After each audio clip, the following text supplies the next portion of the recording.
صباح الخير. النهاردة اليوم الخامس. يا جماعة أنا صاحية، جسمي مكسر ومش قادرة وجعانة، ونسيت امبارح أعمل بذور الشيا إن أنا أنقعها من بالليل وأحطها في التلاجة. نسيت، فالنهاردة مش هشرب بذور الشيا شكله كده، فهقوم أعمل فطاري. ويا جماعة المفروض يبقى عندي تمرينين النهاردة، عندي فولي وجيم، بس أنا الكابتن بتاع الجيم بتاعي مسافر، السكند ورك اوت مش موجود يعني. فكرت ان انا اخش اتمرن فولي. انا الفولي عندي الساعة 5 اصلا واخلص 6:30، ففكرت اخش الفولي. بعد كده بعديها بكام ساعة اخش اتمشى 45 دقيقة في التراك. مش عارفة، أنا مش قادرة، بس هروح اعمل فطاري واجي. طيب يا جماعة، ده فطاري النهاردة. عملت جبنة قريش عليها زيت زيتون وخيار و3 بيضات عليهم جبنة رومي بس. طب يا جماعة، تمريني اتأجل بقى الساعة 6.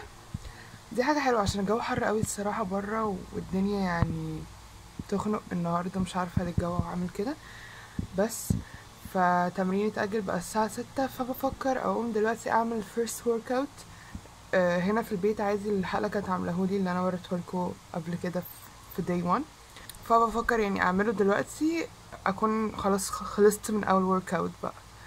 فهقوم اعمله وهقرأ ال10 صفح من القرآن، واكون خلصت حاجتي كلها بدري. هيكون ناقصلي المية وسورة البروجرس وبس.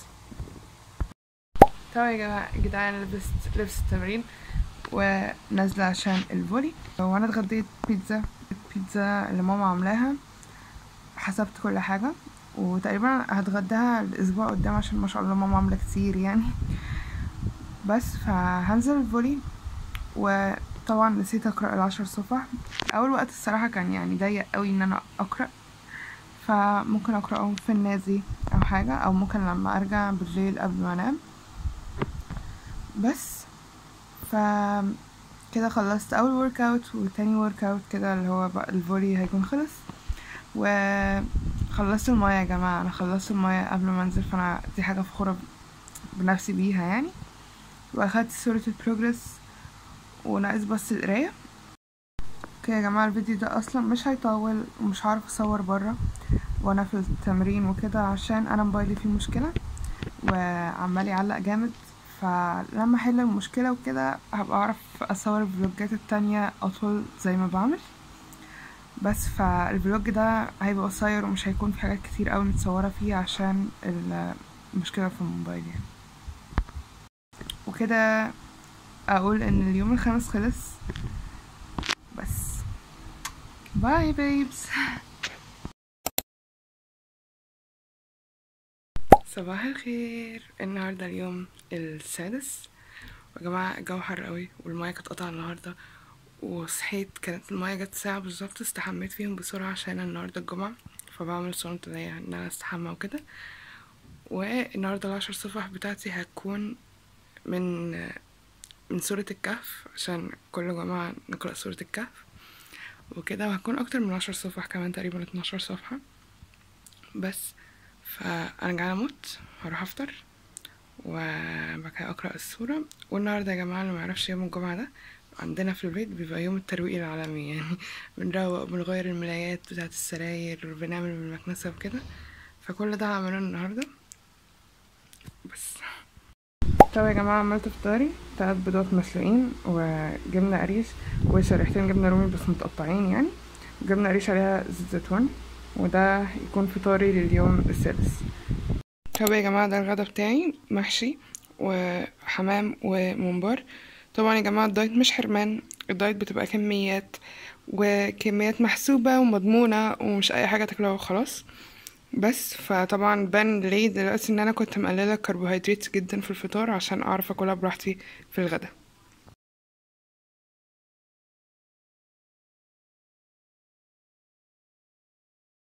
طب يا جماعة، عملت الفيرست ورك اوت بتاعي قبل الغدا. بعد كده اتغديت زي ما وريتكم. ويا جماعة عايزة اتكلم شوية عن موضوع الموبايل كان هيقع بس اوكي. عايزه اتكلم شويه عن موضوع الدايتنج ده. الدايت مش حرمان، انتي مش بتحرمي نفسك، تمام. والدايت بكميات وحاجات معمولة معينة. يعني ايه؟ يعني طبعا الحاجة اللي معمولة في البيت دي يعني اغلبها بتبقى صحية، اغلبها مش كلها، غير طبعا الحاجات اللي هي بتكون بقى متحمرة ومش متحمرة. الحاجات دي لو انتوا بجد بتحبوها او بتعشقوها مش هتعرفوا تستغنوا عنها، مع ان المفروض نستغنى عن حاجات كتير قوي تاخدوا منها كميات قليلة. على فكرة وانا منكم، يعني انا منكم، انا في حاجات كتيرة قوي انا بحبها ومش عارفة استغنى عنها، بس بحاول استغنى عنها. فالحاجات دي ممكن تاكلوا منها قليل زي ما انا بعمل لحد ما احاول اقطع واعمل اللي انا عايزاه. يعني الغدا بتاعي انا حاسباه الحمد لله، والحاجات دي من الكربوهيدرات بتاعتي والفاتس والبروتين وكل حاجه، مش من السعرات. ماشي، مش من السعرات، انا بتكلم على الكربوهيدرات دلوقتي، عشان الحاجه اللي من السعرات دي بتبقى، الحاجه من السعرات دي اللي هو ان انا باكل كل حاجه انا عايزاها واحسبها من السعرات بتاعتي، واللي هو خلاص انا كده اكلت والحمد لله انا لسه في حد السعرات الكالوريز بتاعتي. لا، هي ما تبقاش كده. انا اسفه لو طريقتي مش قد كده، بس هي ما تبقاش كده عامه يا جماعه. يعني انا مش هروح اكل 2000 سعره من السكر واقارنهم ب2000 سعره من الخضروات او البيض او الحاجات دي. يعني انا عارفه ايه الصحي وايه اللي مش صحي، وايه الحاجه اللي هتفيد جسمي وايه الحاجه مش هتفيد جسمي. فاحنا المفروض نتشينج المايند سيت دي، ان انا ان انا يعني ما اكلش الحاجه من السعرات بتاعتي وخلاص اعتبرها بقى دي من السعرات بتاعتي وكده.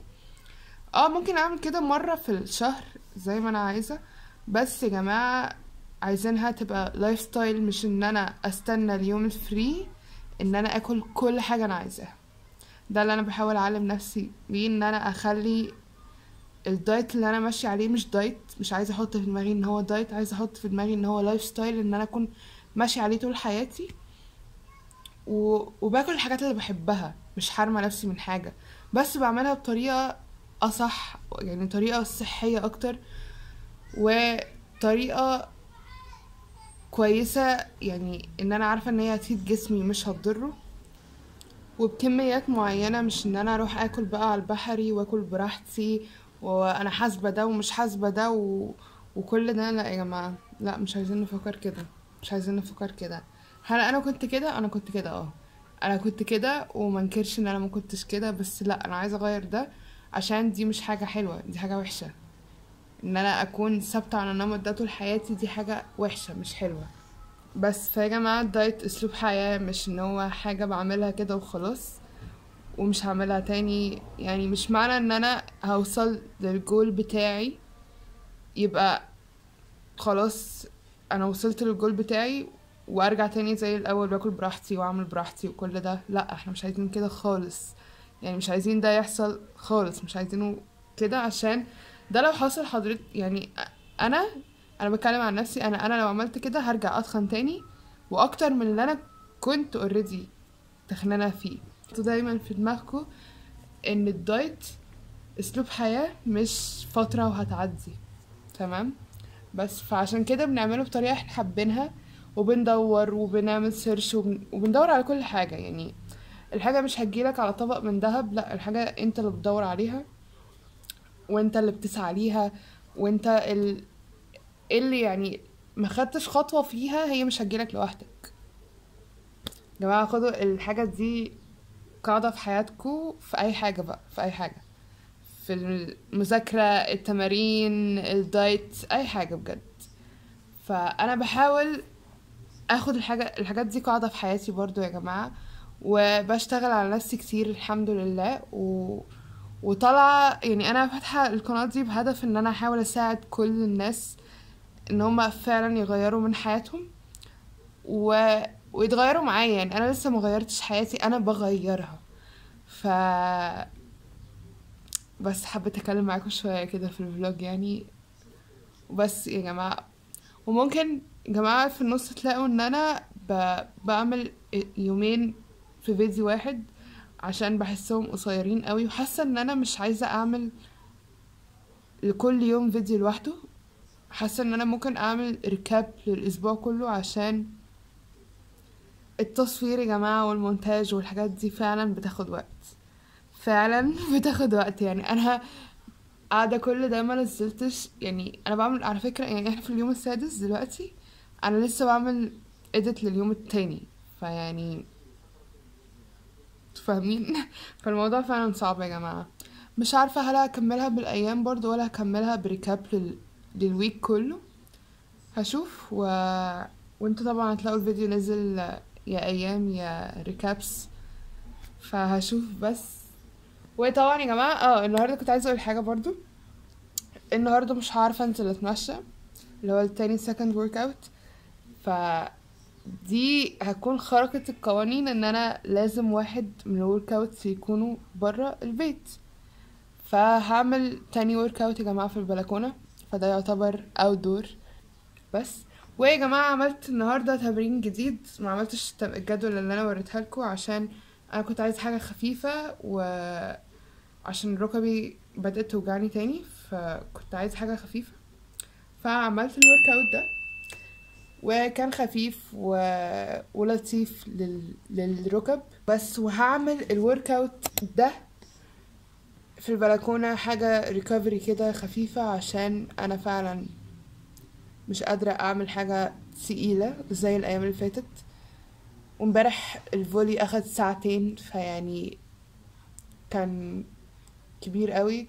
طبعا يا جماعه الفلوج بتاع اليوم الخامس كان قصير قوي عشان فعلا موبايلي كان فيه مشكلة. يعني انا موبايلي اهو فيه مشكلة وانا بصور من على موبايل تاني مش موبايلي، يعتبر يفضل معايا لحد ما موبايلي يبقى يرجع للشغف تاني. بس هقوم اعمل second workout بتاعي، ودي المية، اخر ازازة للنهاردة، واكون خلصت وكده الفيديو يكون خلص. قريت ال10 صفح، صورت صورة البروجرس، عملت ال2 ورك اوت، خلتني على الدايت بتاعي. بس كان معاكم جنى، واستنوني في فلوج جديد المرة الجاية. باي. صباح الخير يا جماعة، النهاردة اليوم السابع، صحي جعانة جدا لدرجة ان انا ما عملتش انترو حتى. ده فطاري النهاردة، حطيت تونة عليهم جبنة وعليهم فلفل ومعلقة زيت زيتون. كنت عايزة حاجة خفيفة كده عشان تديني طاقة لليوم.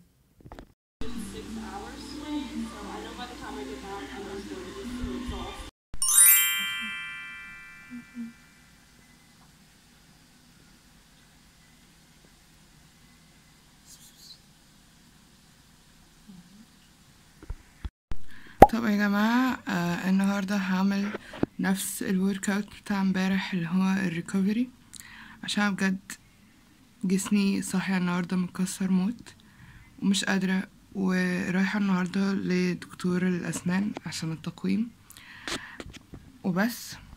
فهعمل نفس الورك اوت بتاع امبارح. كمان مش عايزة اللي هو يعني الورك اوت ده كان خفيف جدا ان انا معرقش فيه اصلا، عشان كمان المية قطعت النهاردة يا جدعان. مش عارفة ايه حوار المية اللي بيقطع في البلد كلها دي، بس المية قطع عندنا. فده هيكون احسن ورك اوت. وبعد الدكتور اصلا هروح النادي، وممكن هناك اتمشى. يعني انا ما عنديش تمارين النهارده، فهتمشى ل45 دقيقة هناك في النادي.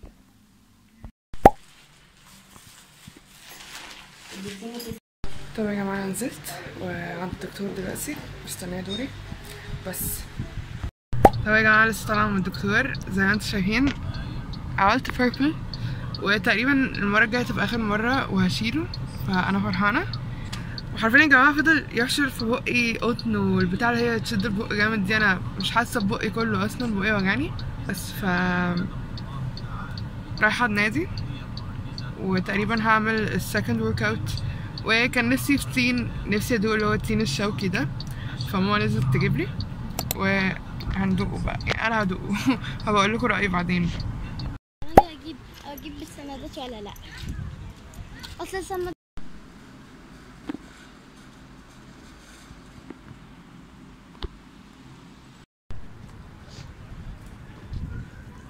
طب يا جماعه كده خلصت كل حاجه النهارده، والجو حلو قوي كده، كل حاجه خلصت. هروح اتغدى عادي جدا، وبس كده اليوم السابع خلص.